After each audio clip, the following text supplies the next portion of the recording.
Good morning, ladies and gentlemen, or afternoon, evening, whatever the case may be where you are. I hope it's a good one for you. This is the Grimflayer, and I am very excited today to bring you a deck tech for one of my favorite archetypes in Modern, Mono Blue Taking Turns. First thing I'd like to point out is I have upgraded my audio, so hopefully that results in a better listening experience for you. It's my first run out with it, so hopefully we don't have any issues. So, brief overview. What is Taking Turns? What is the deck trying to accomplish? How does it get there? And why should we play a deck like this? So, just very briefly, we're going to get into way more depth as it regards all of those questions, but the brief overview is that we are trying to survive the early game by hook or by crook. By any means necessary, we will survive long enough to stick a mine effect, by which I mean maybe Howling Mine, maybe Dictate of Crufix, any of these cards, Howling Mine being the most iconic. This card goes all the way back to Alpha, hence the term mine effect. Jace the Mind Sculptor, even Ancestral Vision kind of qualifies as one. So does Thing in the Ice out of the sideboard. These are all mine effects or pseudo-mine effects, and the unifying factor between all these cards is that they reward us for taking extra turns. They reward us for getting to say, okay, I'm going to go again. Usually that's with card advantage, but it can be through other means as well. In other words, those are our payoff cards for playing all of our extra turn spells. You know, if you have an empty board and you cast a Time Warp, okay, you get to go again, but what did you really accomplish? You know, you might pull ahead a little bit on land. It's kind of like casting an Explorer in that sense, but really, you're just kind of spinning your wheels if you cast a Time Warp without any kind of mine effect or other advantage engine on field. So what we're trying to do is to land a mine effect in the early turns while surviving by any means necessary, and then we're going to try to take all of the extra turns. We're going to try to take all of them. We won't always take all of them. Sometimes just taking a few is enough to put us in a commanding position, but eventually we are going to chain multiple extra turns together, and we are going to bury our opponent in card advantage, in mana production advantage, and eventually we are going to end the game with Jace the Mind Sculptor's ultimate, or in Awoken Part the Water Veil. Those are our two primary win conditions. We have an alternate win con of Thing in the Ice out of the board. That is live as well. So that's the brief overview of Taking Turns. So why should we play a deck like this? First of all, let's look at the downsides of it. We are trying to play some cards that are frankly quite bad in Modern. Howling Mine is kind of a bad card. You have to invest 2 mana at sorcery speed for your opponent to get the first crack at getting a symmetrical benefit of it. So this card is, all else being equal, actively bad for us to play. Dictate of Crufix is a little bit less bad because it has flash and we get the first draw off of it, but it's still symmetrical. We're investing even more mana into it. So, and that's not even getting into some of the other quote-unquote bad cards that we play, like Giga Drowse and Exhaustion. So why are we playing these cards that are pretty bad in the context of Modern that enable us to try to win the game by playing 5 mana or 6 mana or 7 mana sorceries? Well, those are some good questions. So, you know, if you compare this to a 2-card combo deck like Ad Nauseam or Through the Breach, our 2-card combo hurts us more, is harder to pull off, and doesn't even win us the game on the spot. It just kind of puts us in a really commanding position. So why on earth would we play a deck like this?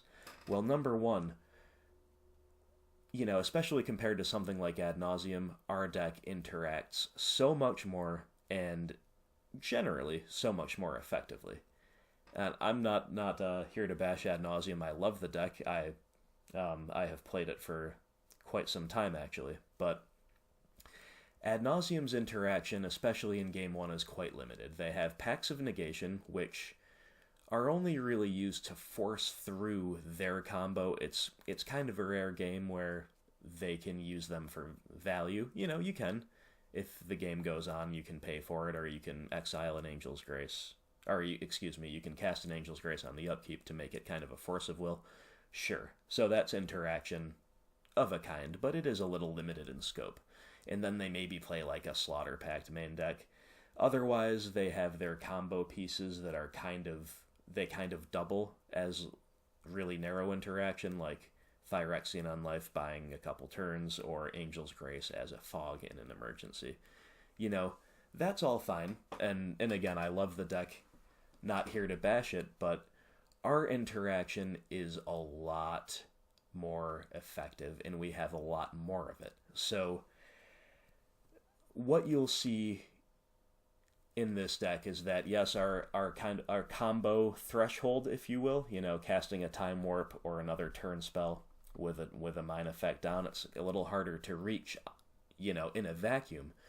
But our interaction helps us get there. And then our interaction also serves as a payoff. So that might sound a little bit confusing right now if you're new to the archetype. I will explain that further as we go line by line. But the bottom line there is that we interact really, really, really well for a combo deck. So why else do we want to play Taking Turns? Well, in my opinion, it's the most blue deck in Modern. Look at all these blue cards. We're playing 20 islands. Beautiful John Avon art as always when possible. 20 islands, and not only is this just blue in terms of the card selection, what it actually does, what is more blue than tempoing your opponent out of the game, playing some really unusual blue interactive cards, and then just taking all of the turns. That is about as blue as it gets in Modern. So if you like blue, you really owe it to yourself to try this deck. It is really rewarding to play. It's challenging to play, but man, is it fun. So the one thing before we get into the line-by-line choices that I want to make really clear is that this is far from the only way to play a Taking Turns deck in Modern. The first thing I'd like to point out is that my build here is a little bit on the traditional side. If we're leaning into cards like Howling Mine, and we're playing, 10 plus turn spells, pretty much any turn variant is going to play 4 of these dictates. But if we're leaning into other cards like that, this is a more traditional build. Now, a newer alternative build runs As Foretold. As Foretold, the 3-mana enchantment that you put a counter on, during your upkeep, I believe. And you can cast once per turn a free spell that with CMC equal to or less than the counters on As Foretold. Now, obviously that's kind of cool when you're chaining a bunch of turns together. It's just basically, it's kind of like an ether vial for spells in a weird way that you don't have to, artificially cap. You don't have to leave your As Foretold at 2 so you can play your 2-drops. You just keep going up and up. They'll also usually play the full 4 Ancestral Visions, because of course that's a nice little combination. Right on turn 3 you can cast an As Foretold and then cast an Ancestral Vision without suspending it. Draw 3 immediately. That's pretty good. And that's an alternative way to play the deck. I don't like it as much. That is my full disclosure. That is my honest opinion. Seems a little bit win more when it goes off, and a little bit less consistent in terms of actually going off, and in terms of potentially surviving to the point where you get to combo. Now, I'm not claiming that traditional builds are strictly better, not even close. This is a really unsolved archetype at the moment. Play what you like, play what you want, play what you're good with. I personally, as a player, have always hedged toward value plays and toward consistency and toward decks that do not lose to themselves. As much as I can control those things, I like to. So my own biases have perhaps led me to this version over the As Foretold version. I encourage you to try both if you're interested in both, but I do think this one's a little bit better overall. Now, taking turns can also, and perhaps usually does, splash a secondary color. And literally any other color is viable. You have the white splash and the black splash, both of which kind of bring some control-y cards to the table. So you've got, in white, Terminus, Path to Exile, maybe dipping into other wraths like Supreme Verdict, but, double anything that's not blue can be a little tricky with the mana bases here. But yeah, maybe Verdict, Timely Reinforcements, and then if you so choose, the powerful white hate cards in the sideboard, like Stony Silence. Rest in peace. Black, again, we're dipping into the control style blue-black cards, but they're a little bit more directly interactive. We would have access to Fatal Push, to Collective Brutality for the burn matchup, and as another way to discard, you maybe even play some Thought Seizes. That's viable. And then I've seen some red splash taking turns lists. Some of them go really heavy into the whole Bolt Snap Bolt thing for a quicker win con. Others play some really spicy cards like the Time Spiral reprint of Wheel of Fortune. Was it Wheel of Fate, maybe? Anyway, and then you can even play a green splash turns that brings a couple extra cards to the table, and you can even build it into kind of a Turbo Fog rampy archetype. So in future videos, I might explore those options more. I just want to let you know that the basic structure of the deck and the decision not to splash a color, neither of those are strictly better. Neither of those are what you necessarily should be doing. But I think there are good reasons to stay to the traditional build and good reasons to stay mono blue. So on we go, line by line. We're going to start off with the lands. We're playing 23. You really don't want to cheat any lower than 23. Making your land drops here is crucial. In fact, there are plenty of games where you will want to make a land drop every turn all the way up to turn 11, where you can cast Part the Water Veil for its Awaken cost, which is 9, on an Inkmoth Nexus, without tapping the Nexus and without tapping the 11th land, which you can use to animate the Nexus. So, as unrealistic as that sounds, I promise that it comes up way more than you think it will. So we want to keep making our land drops. 23 is about as low as you can realistically go.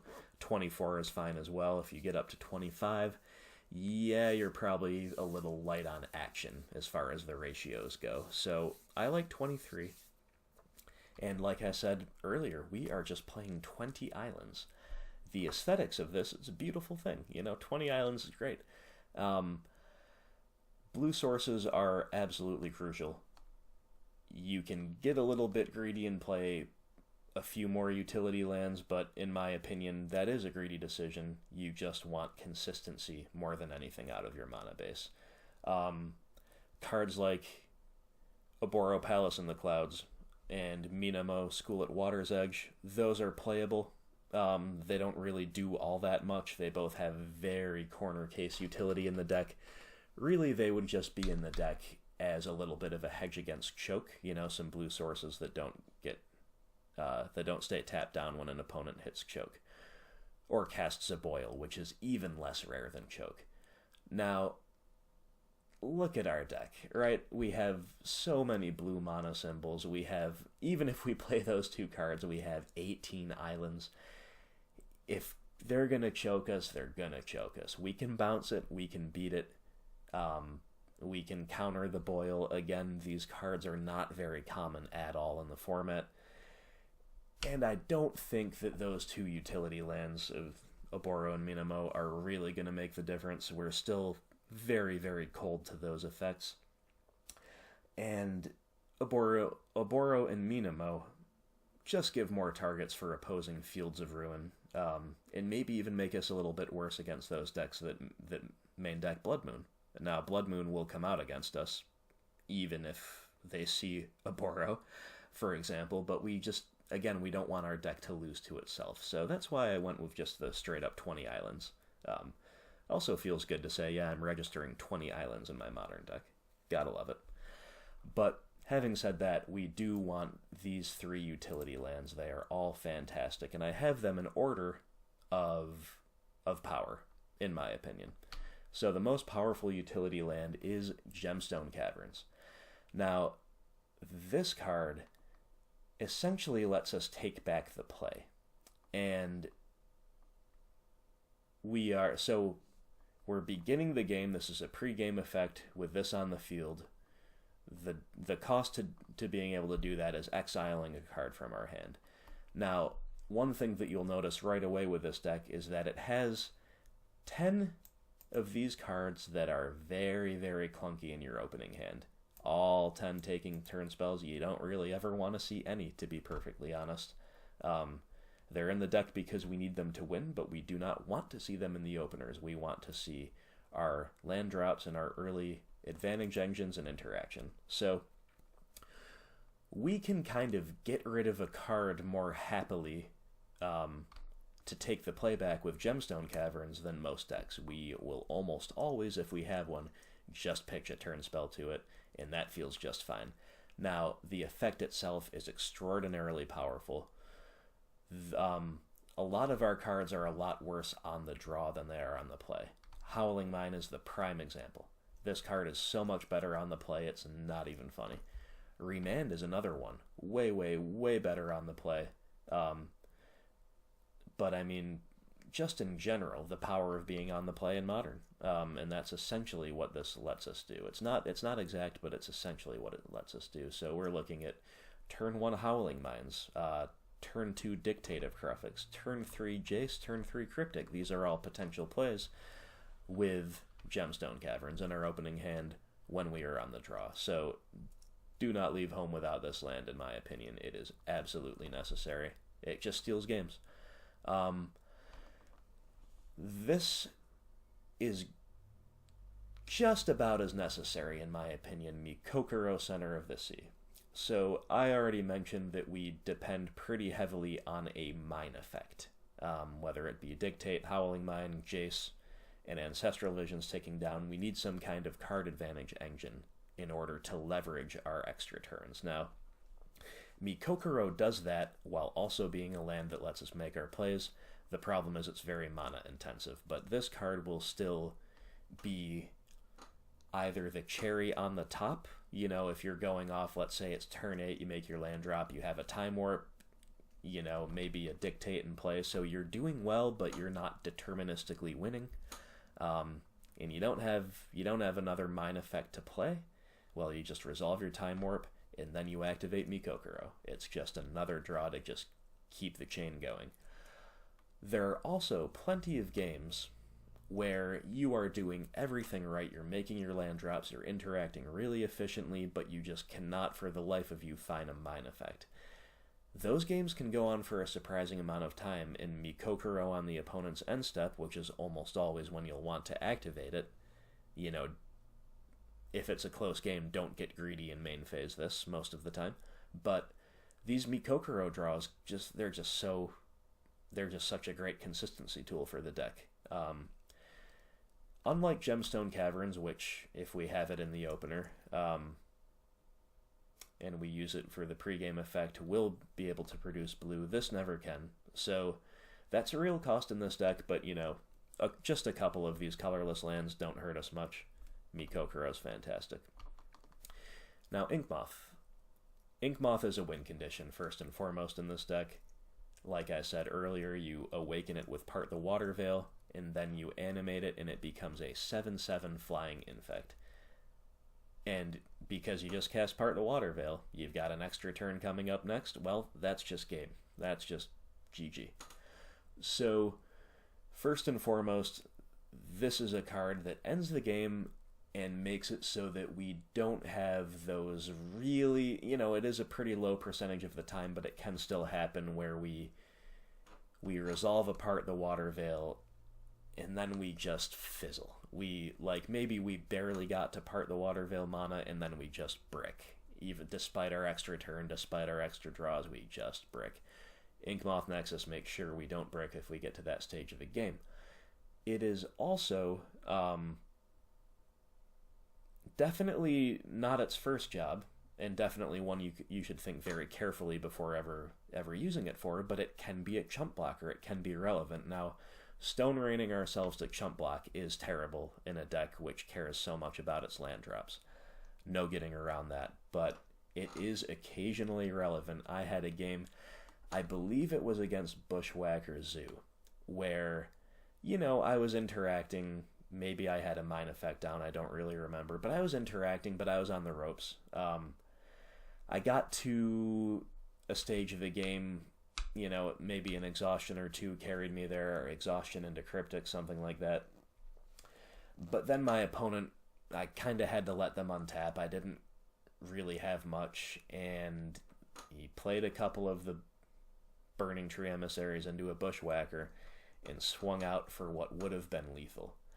Now, I fired up the Inkmoth Nexus, I threw it in front of his Wild Nacatl, let's say, something like that, and didn't really have much hope of winning the game from there, but, that's how I stay alive, so I did it, and my opponent didn't have anything else, so I got to untap, and I had a Miracle on top of my deck. I had a Temporal Mastery on top.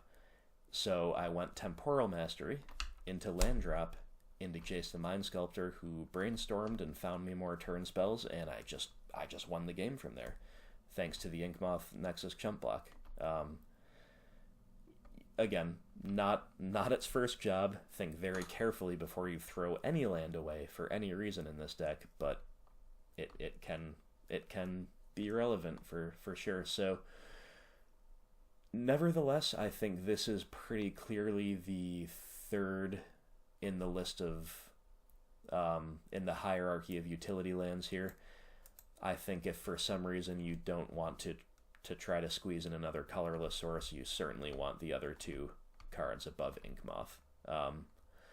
That said, it still earned its place for sure for me, so that's our land base.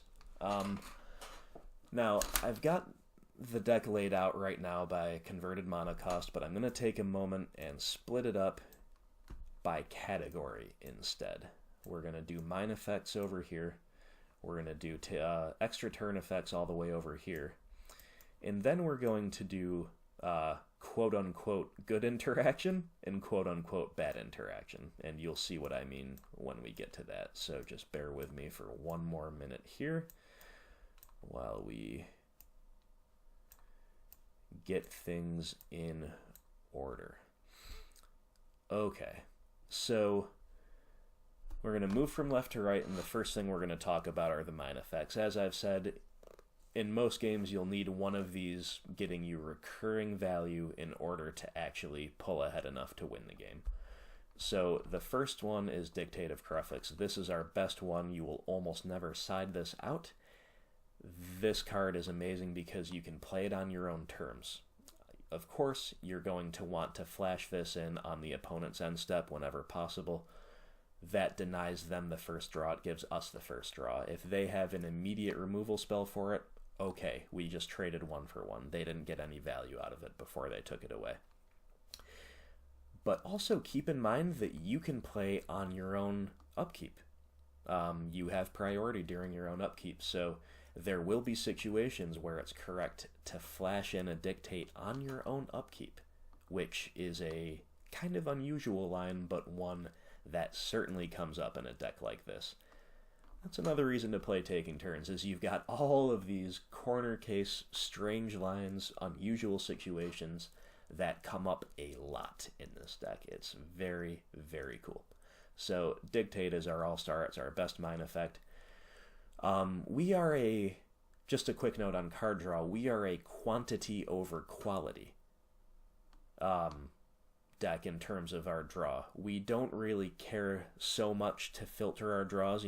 Some filtering is good, but we want all the cards, just like we want all the turns, because early on, we want action and we want land drops. So any extra draw is pretty much going to be something we want or something we can use. So just putting that out there as a concept for you to kind of internalize as you're looking over all of these choices. So Dictate is always a 4 of.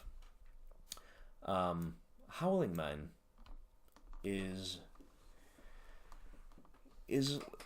a worse Dictate most of the time, even though it only costs 2 mana. The fact that we have to play at sorcery speed and give our opponent the first draw is just very bad sometimes.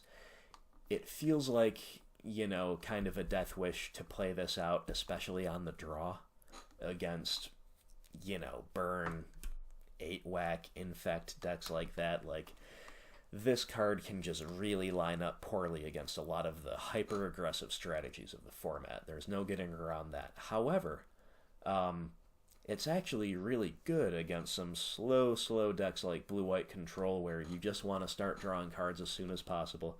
Slam this down on 2, get in under their counter magic, start drawing cards. You will get to the point of the game where you'll win in games like that, almost always, if you have a turn 2 Howling Mine. The other reason, though, this is worse than Dictate is because it's an artifact, not an enchantment, and there's just more artifact removal floating around the format. Pretty much the worst case scenario would be to play this on turn 2 on the draw, against a deck like Jund. They untap, they get a free extra card off of it, and then they hit it with the Kolaghan's Command, and you just get blown out so hard because they make you discard, they destroy that, they're up a card, and now what do you do? Now you're really on the back foot. So Howling Mine is a great card. We need a critical mass of these mine effects to do our thing, but it's one of the first cards you should look to cut against the really linear aggressive strategies of the format. Rounding out the mine effects, we have Jace the Mind Sculptor. Now, you'll see sometimes 2 or even 3 of this guy in a lot of taking turns decks. I like him as just a 1 of. Even though we interact pretty well in general in terms of keeping ourselves alive, keeping a Planeswalker alive is a little bit trickier. So finding a window to slam the Jace is really tough. In fact, one of the only times you'll really get to, unless your opponent is just dirtling and just up to nothing, is like in my story about the Inkmoth Chump block against Zoo, where we get an early Miracle off the top. That might give you a good window to slam an early Jace. That said, we are staying alive at all costs, like I said. We just need to reach the late game, so it really doesn't even feel that bad to play him in Brainstorm and then he'll die. Obviously, that's not ideal, but if that happens, especially if you want to get a couple Temporal Masteries out of your hand and onto the top of your library, that is well worth doing. He also is a fantastic one-sided mine effect. So if you're at a point, like maybe it's turn 9, you've taken a few turns, but your hand is about empty, you might have to end up passing back to the opponent, and you can go Time Warp into Jace. Now, passing back to the opponent, if you have to, in the next couple turns, is way less dangerous because they're not getting any value off of him, only you are. He also provides an alternative win con against, infinite life combos, against, random ensnaring bridges that you can't bounce, even though we're pretty good at dealing with stuff like that. Sometimes the Jace win con is just nice to have in the deck, for sure. It's not our primary win con, but it's a good secondary one. And finally, we have Ancestral Vision. Now, this, like Jace, is one-sided, and it's not really a mine effect per se, but what it does is, by drawing 3 cards, again, we're a quantity, not quality deck in terms of card selection. We want it all. this burst of 3 cards will almost certainly get us to the point where we can find a Mind Effect, or we can safely bridge into further turns where we'll find one. We only play 1 because it's slow. That's pretty much the only reason to only play 1, but I could see a metagame, and maybe even that metagame has reached us now with Assassin's Trophy prompting a rise in the BGX decks. Maybe we do want a second one of these over a Howling Mine, or maybe a second one in the sideboard is good too. This is all very viable. It's a very viable card in 2, maybe even 3 copies, even without the As Foretold version. But so that's kind of our Mind Effects. These are the things that make it worth taking all the extra turns. They give us all the value we need to take over the game. So from there, we'll talk about some more traditional blue cards. Now, Serum Visions is the only true 1-drop in the main deck. We do play Giga Draws, but that is not a 1-drop in terms of how it's used. So this is our only real 1-drop. For that reason alone, it's fantastic to see this card in your opening hand. Saying Island Go is going to happen a majority of the time with this deck, but it never feels great. You know, you like to start sculpting your draws turn 1. You like to use your mana efficiently. So Serum Visions is great at that. It's great at setting up miracles too. So even the turn 1 Serum Visions can set up a turn 3 Temporal Mastery. If you see a Temporal Mastery in the top 2 cards, you just put it as the second one, leave literally anything else on top, unless maybe you're completely land screwed or something like that. There will be cases where you don't want the miracle, but really, you want the miracle. You want the miracle for sure. So Serum Visions is great for that. It's a great little value play when we're chaining turns, just because it's so mana efficient. You know, a lot of the times you'll be left with 1 or 2 extra mana left over after you've cast an extra turn spell. You don't really have anything else to do. Perfect time for a Serum Visions. That is also another upside to Howling Mine, just to be fair. You can sneak it in, turn 7 after a Time Warp, something like that, more easily than Dictate, so that's that. But yeah, Serum Vision's fantastic in the deck. Really nice card, and of course helps you dig for more turn spells when you're going off, so beautiful card. Snapcaster Mage. Now, this guy is a legitimate win condition in this deck. Opponents will Affection Shock really aggressively against you, and they're not wrong to. There's nothing wrong about that. But they can put themselves to 14 or 12 or something like that by the time you are chaining turns, and you know what? It is surprising how often this guy can just end the game on his own just by, turn 7, Snapcaster, Time Warp, go again, and every turn after that he's chipping in for 2, and he's chipping in for 2, and he's chipping in for 2. And because we don't have any reach, we don't have any burn, and we only play 2 of these guys, does not seem realistic, but let me tell you, he ends plenty of games. Other upsides to playing Snapcaster: he is a chump blocker, a much more appealing chump blocker than Inkmoth Nexus, by the way. You can trade with the Goblin Guide, you can trade with the Eidolon of Rhetoric, you can trade with any other early aggressive play. He's a consistency tool. Turn 3 snap into Serum Visions is totally legitimate. We can recur all of our tempo plays, we can recur all of our interaction, and of course we can recur Time Warp. We cannot snap back Temporal Mastery or Part the Water Veil if we have already cast them, because they get exiled. Now, if they get discarded by Liliana of the Veil +1 or Thoughtseize or something, then yeah, Snapcaster can get those back too. But, so he's just a nice, he's just Snapcaster Mage. He's win condition, he's a blocker, he can pressure opposing Planeswalkers, which are actually often kind of good against us. If we're pseudo time walking them with an exhaustion, they can still do their Planeswalker abilities. So, nice card. Also has the added upside of a lot of people, if they see just one Snapcaster, will side in Grave Hate against you, which is absolutely terrible. Like it's a terrible decision for them to spend cards on Grave Hate against this deck. Now, it doesn't mean they're a bad player. You know, maybe they think we're playing more than just two, or maybe they think we have more graveyard effects. But that's a nice little upside, is kind of baiting people into bringing in Graveyard Hate. Doesn't do much. Does not do much. So those are some pretty typical blue cards. And this is some typical blue interaction in the next column. We have 3 copies of Remand. Remand is very strong in this deck, in my opinion, and it's fairly well positioned in the format as well.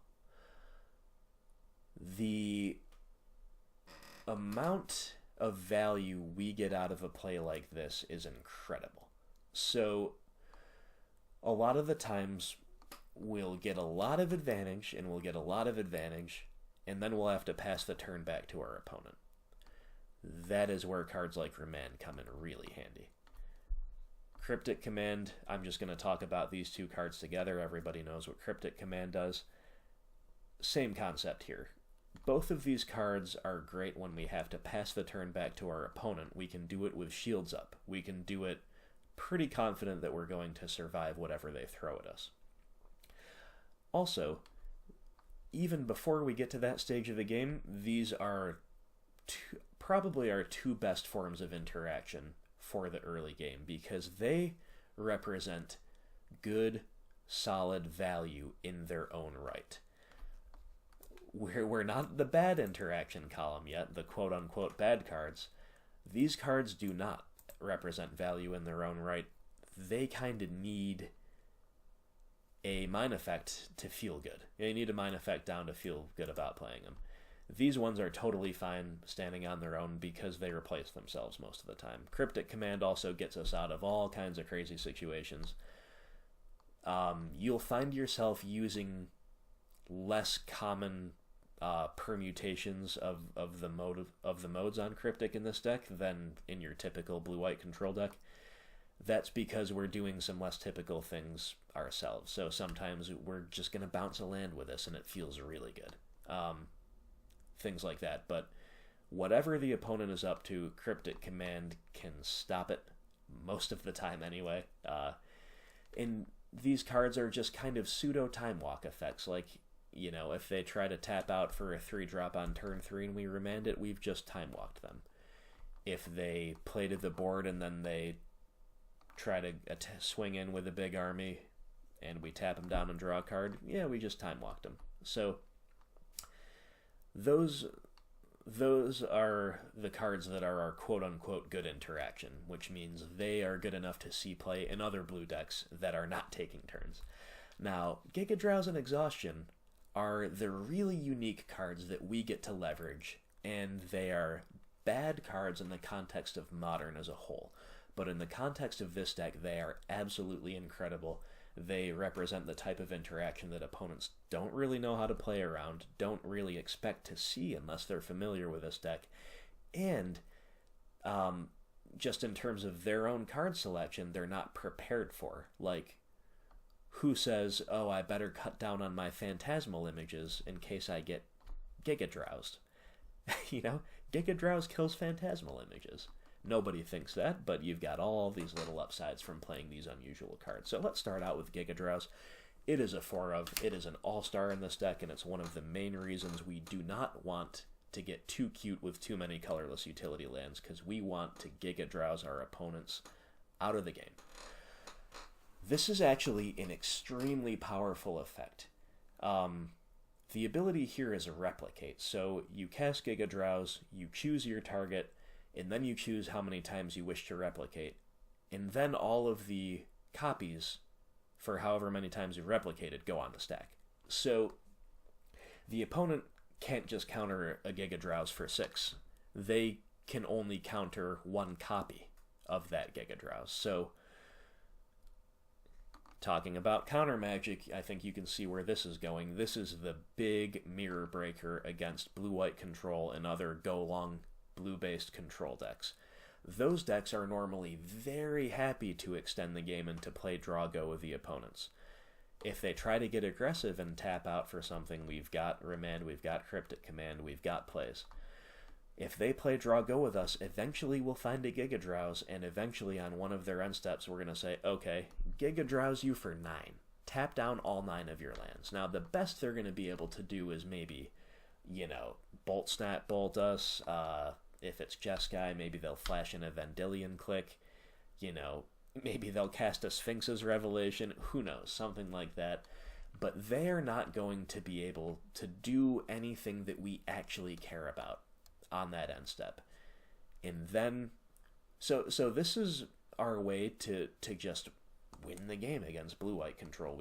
If we can keep up with them in land drops, and then we find a Giga Drowse end step, we're going to Giga Drowse them all down, and then we're going to untap and have free reign to just take all of the turns and win the game while they're still tapped down.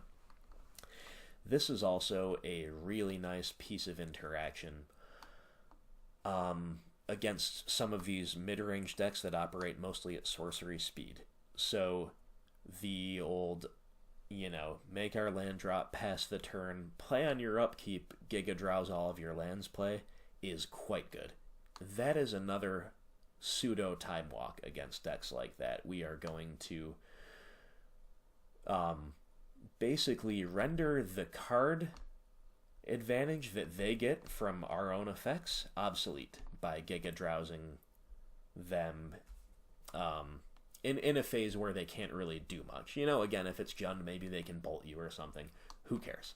We are going to Giga Drowse them out of the plays, and that's going to be a pseudo time walk effect. Now, it's also worth pointing out that in situations like that, where we're Giga Drowsing aggressively on the upkeep, the opponent can still go, for example, okay, move to my main phase, make a land drop, Thoughtseize you. Again, this is where a card like Remand comes in super handy if we still have the mana for that. So, and of course, Giga Drowse is also pretty nice against all but the widest of boards in terms of tapping down creatures. They move to the beginning of combat phase, you tap down all of their attackers, and that's kind of like a Cryptic Command, except we don't get the draw of it. Now, that last part of the sentence is pretty key. We do not get the draw off of the Giga Drowse no matter how we use it, and that is why this card doesn't really see play in Modern. It is extremely flexible, extremely powerful, and can be extremely tempo positive, but ultimately it is negative value. We are trading away a card, and we're not taking away an opponent's card. We're not removing things from the board, we're not removing things from their hand, we're just buying time. We are a deck that can uniquely leverage effects like this. We don't care about card disadvantage. That's why we play stuff like Gemstone Caverns. We care about surviving to the late game, getting a mine effect down and taking a few extra turns. Then we'll get all the card advantage back and then some. So again, we can kind of uniquely leverage a extremely flexible, extremely powerful card like Giga Drowse. Exhaustion falls under the same category of extremely back-breaking effects that ultimately don't really see Modern play because they represent card disadvantage. We're in a unique position to capitalize on the power of cards like this. So Exhaustion I play as a 3 of because it's just a little bit higher variance than Giga Drowse. No matter what the opponent's up to, Giga Drowse is going to be at least decent most of the time. Exhaustion can be the best possible card in your deck against what your opponent is up to, or it can kind of rot in your hand doing nothing. So even though it's very good, and even though it's arguably just about as powerful as Giga Drowse, I opted for the 4-3 split because it's just a little higher variance. That said, Exhaustion is great. Your opponent's on an aggro deck. They tap some lands to cast some creatures. They turn their creature sideways to hit you. Okay, fine. My turn, I'm going to exhaust you, and that is essentially a time walk. They will have one land to work with next turn if they had tapped out the turn before. They're not attacking you, and they're not doing much either. So, Exhaustion is fantastic, but much like with Giga Drowse, it only feels really good to be casting these if we have a mine effect in play. if we do have a Mind Effect in play, it feels absolutely fantastic. This is how we close our opponents out of the game. We are just shutting down everything they're doing with cards like these, plus a Mind Effect. They're so mana efficient, they're so strong. They dodge so many... I shouldn't say they dodge. They attack from such an unusual angle in Modern that a lot of threats that people play in Modern, or a lot of win conditions that people play in Modern, are resistant to common forms of Modern interaction. Exhaustion and Giga Drowse are not common, and they're going to sweep up a lot of stuff that otherwise is pretty immune to a lot of forms of interaction. So, Exhaustion is great, and it's worth noting that these pair really well together. So, end step, you can Giga Drowse everything they have. You untap, you exhaust it, they're not untapping next turn. Again, ideally we want to use these cards when we have a Mind Effect down, but don't be afraid to fire them off when it's a really nice... when Exhaustion lines up really nicely, especially in the early game. Our deck will provide, our top deck will provide. We've just got to stay alive. We've just got to keep making our land drops. We've got to reach the late game. So... I hope that distinction between quote-unquote bad interaction and quote-unquote good interaction makes sense. These cards are just as valuable, if not more so, than the quote-unquote good cards. Again, it's just useful to draw a distinction between cards that are kind of good no matter what stage of the game you're in, and cards that get a lot better when we have a Mind Effect rolling. Finally, in the main deck, we will talk about the actual turn spells. Now, I run 10 of them. I think as few as 9 is viable, because remember, we don't need to take all of the turns, although we want to. When we start going off, it is okay to take 2 or 3 extra turns and then not have a turn spell and have to pass back, because we've got a handful of this stuff. You know, we've made a few land drops, we're ahead on resources, and we have a handful of interaction. We will get there, have faith. So... we don't need to jam a million turn effects because they're really clunky in the early game, but, so I can see going as low as 9 still being viable. I would also consider playing an 11th one in certain metagames or with certain tweaks made to the deck, but for me, 10 is the sweet spot. I see some lists with 12 or more. I don't really care for that. I just don't think it's necessary. I just think you're clunking up your deck without much of an upside. So... first and foremost, Time Warp. This is our best one on its face because it only costs 5 mana. It's the cheapest Time Walk effect in Modern. Besides, what's that one called from, I think, Lorwyn Block or from Shadowmoor or something? It's a 3 mana turn spell. Savor the moment. There we go. 3 mana turn spell. Your lands don't untap. Not very good in this deck. So it is the cheapest playable turn spell in Modern. As I mentioned earlier, it also does not exile itself when cast. So, Snap Time Warp is very common line, one of our best lines, and that is why this is a nailed on 4 of, no matter what. Play 4 of these, it's just correct to do so. Now, these other turn spells are a little bit more to taste, but I think this is the best split. We've got a couple ones that I'll briefly touch on that we're not including. There's Walk the Eons, which is a 6 mana turn spell with buyback. You have to sacrifice 3 islands to buy it back, but you do get to buy back a turn spell that can be powerful. But really, with Part the Water Veil as a major win condition, in fact our most major win condition in Game 1 especially, we want to be making land drops 9, 10, 11, and even beyond. So we're not that interested in buying back by sacrificing 3 islands.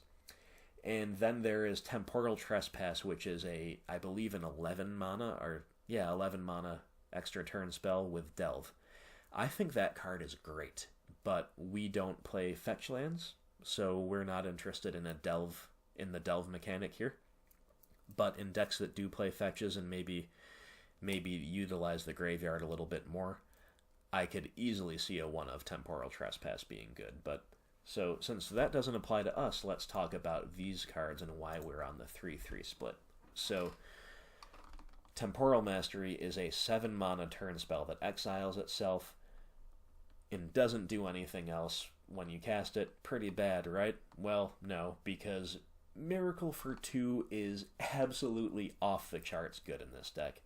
We can set it up with Serum Visions, we can set it up with Jace, but we're not all in on setting it up, and sometimes we'll just blindly flip it. And I will tell you, a turn 3 or turn 4 or even turn 5 blind Miracle of this is going to pull you so far ahead it's not even funny a lot of the time.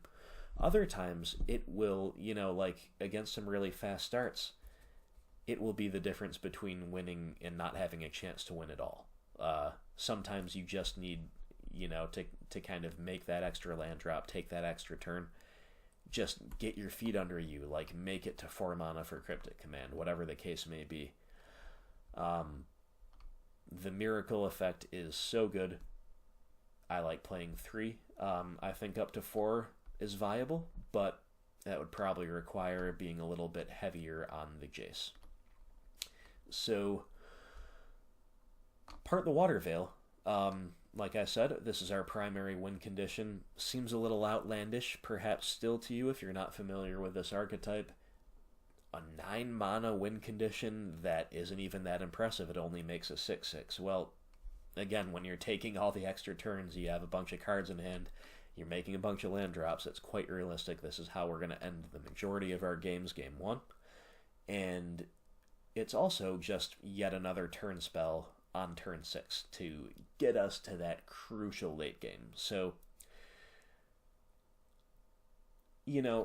it's an open question. Let's say you have a Mind Effect down, and you make your 5th land drop, you play Time Warp, you go again. Life is good, right? Then you play another land.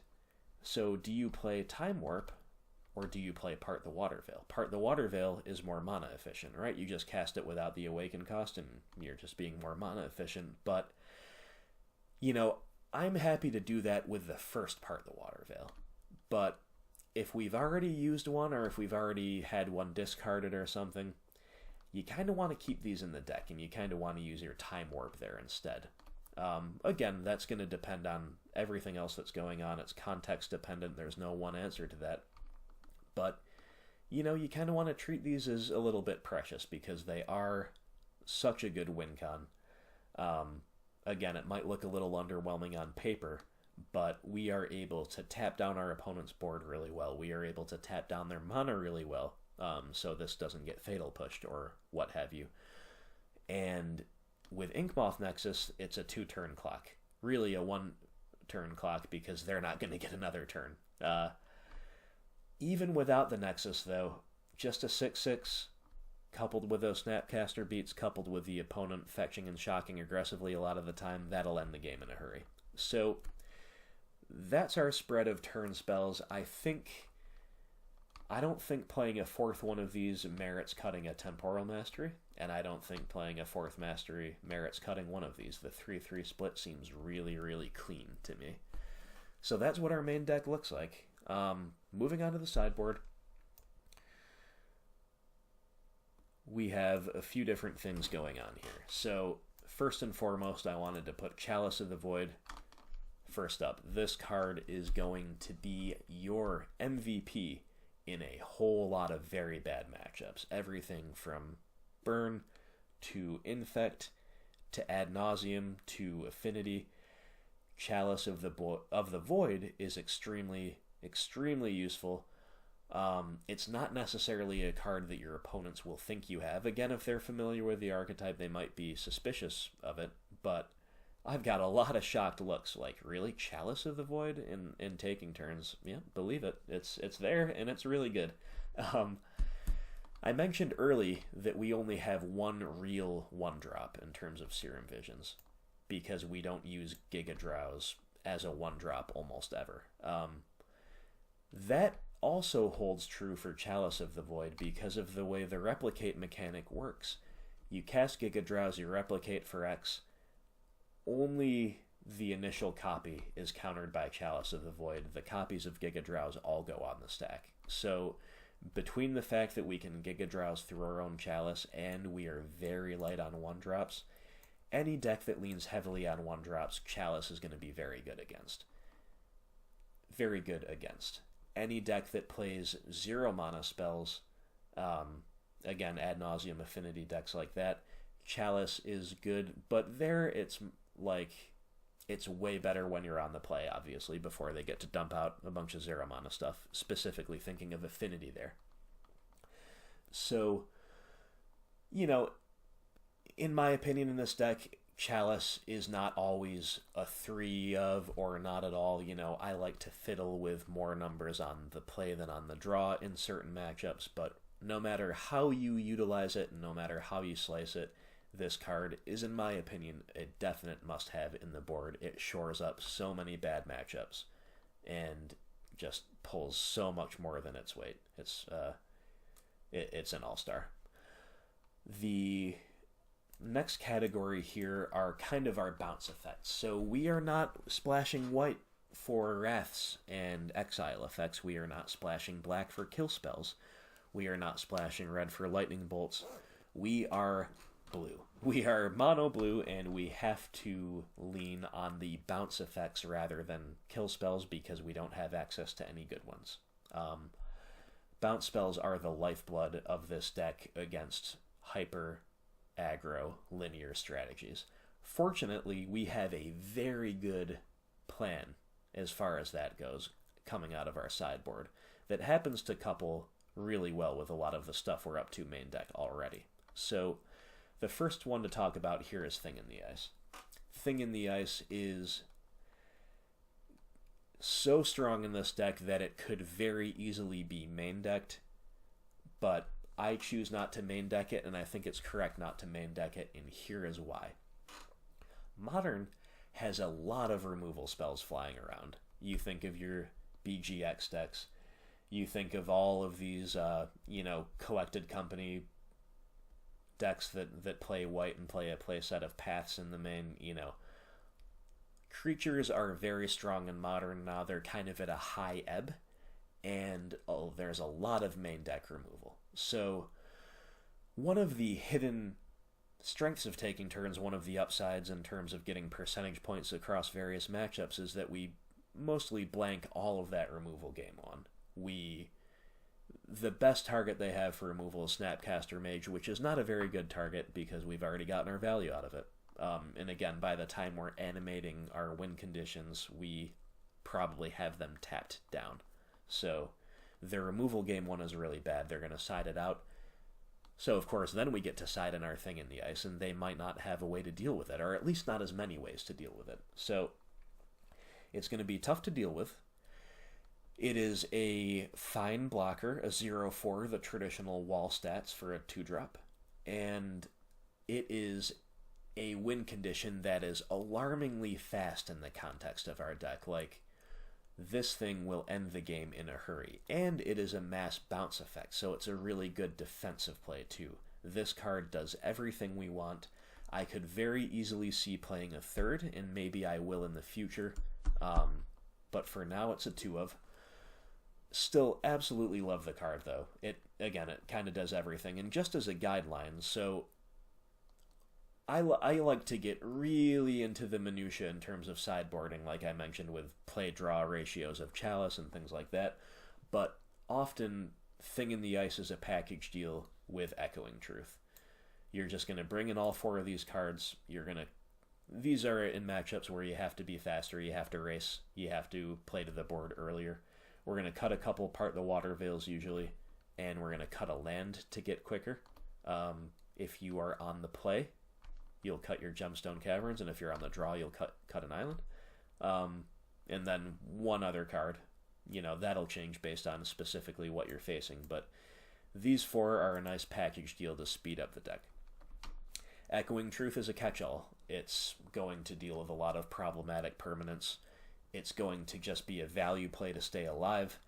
It is going to also help flip Thing faster. Now, one of the reasons Thing is great is because it rewards you for simply interacting.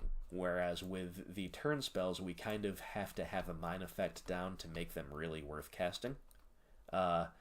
With Thing in the Ice, that's not really true. Thing is a win condition and a mine effect, if you will, or at least a value engine for interacting.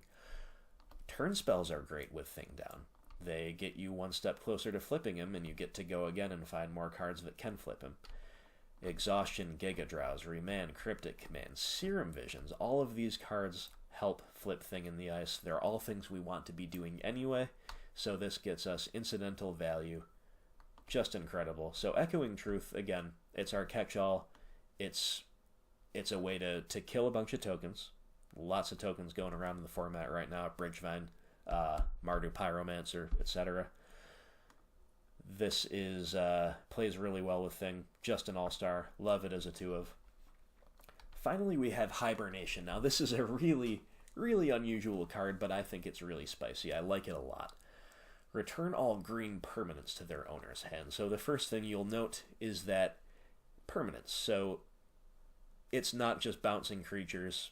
It is going to send some Planeswalkers back. It's going to send Utopia Sprawls back, things like that. There's a lot of kind of incidental things you don't think of that will get snapped up by Hibernation.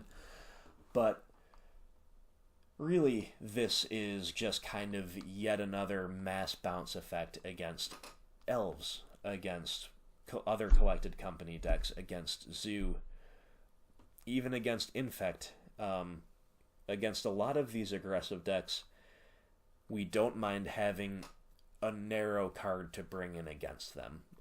Those are all some pretty bad matchups, so Hibernation, especially when coupled with something like Thing in the Ice, goes a long way toward making those better. Hurkyl's Recall fits in this category as well. The mass bounce of artifacts. It's, artifacts are probably more common in the format than green permanents, and it's only a 2-drop, so why would we play Hibernation over Hurkyl's Recall? Well, the green decks are going to struggle to rebuild from a Hibernation as quickly as artifact decks can. Artifact decks can vomit out their hands really well, whether it's Traditional Affinity, Hardened Scales Affinity, Lantern Control, the new blue-red Prison deck, the Tezzeret decks. Like, a lot of these decks accelerate really, really well and have a lot of cheap permanents. The green decks can accelerate well too, but they usually kind of do that via Monodork. So Hibernation is usually a 2+ turn time walk against green decks, and I love it. It's by no means a must include. I think Chalice and Thing are must includes. This is more of a personal preference / meta call, but I think it's earned its keep for sure. Surgical Extraction is a fantastic card here in this deck. We're moving into the Grave Hate now. Of course, this is perhaps more combo hate than Grave Hate, or perhaps a little bit of both. Surgical is a widely overrated card by a lot of players because they don't realize how bad it is to go down on cards in order to get this effect.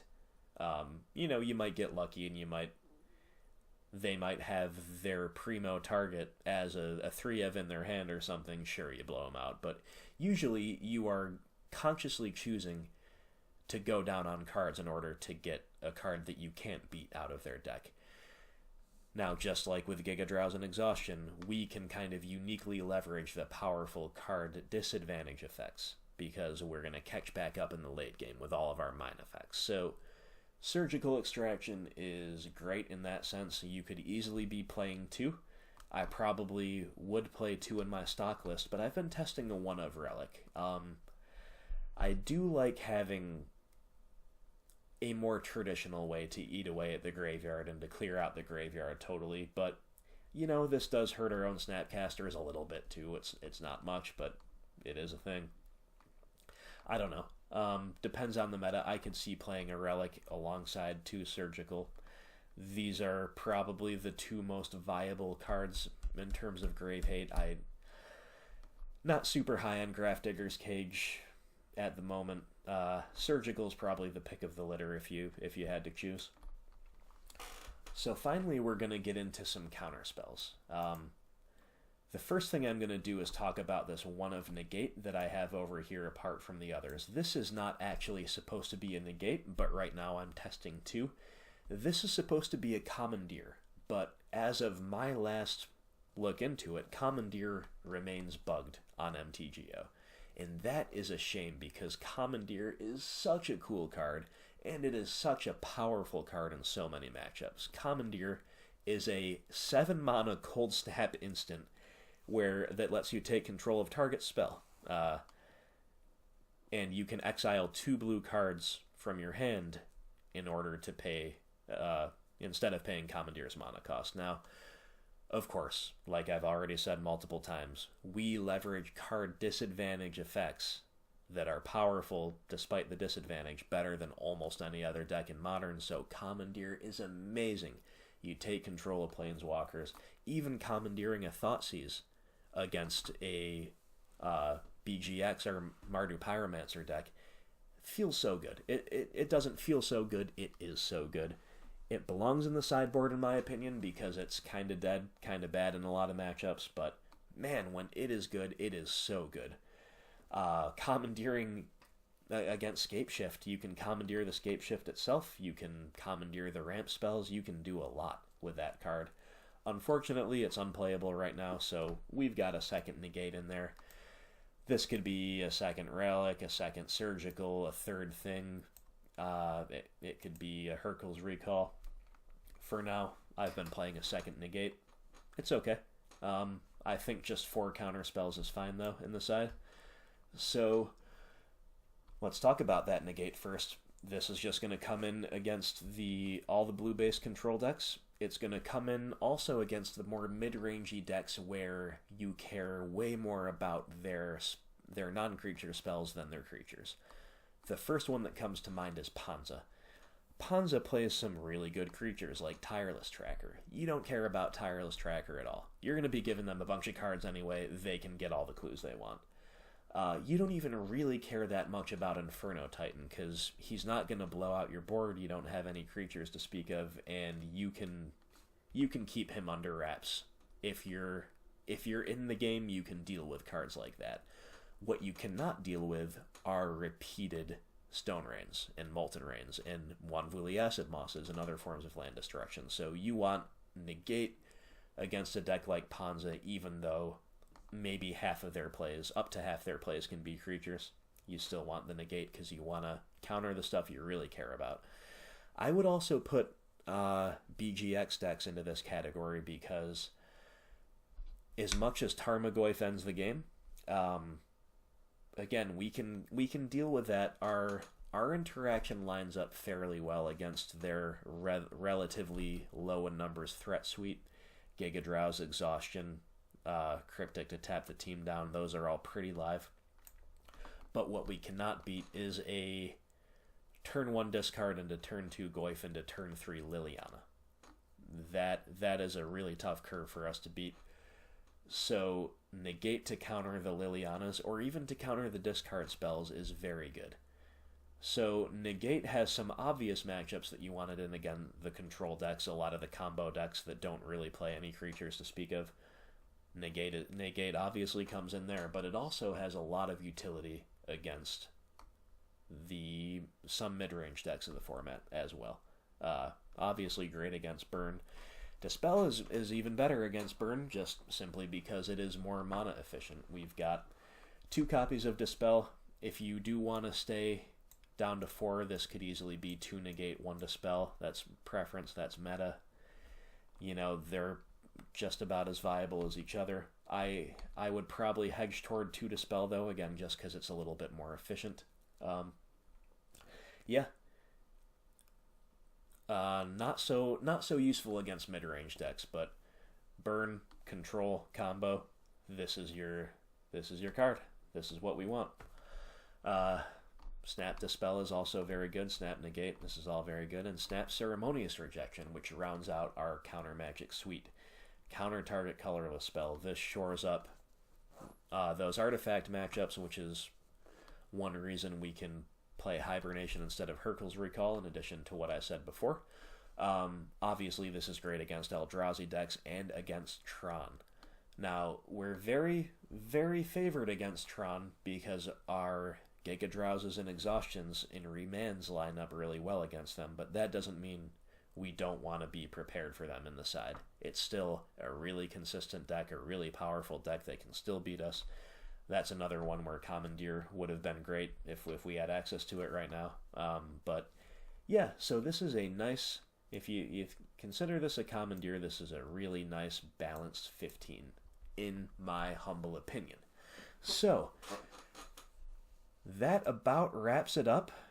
This is Mono Blue taking turns. Again, this is just one of many ways to play the deck. You can go for the As Foretold version.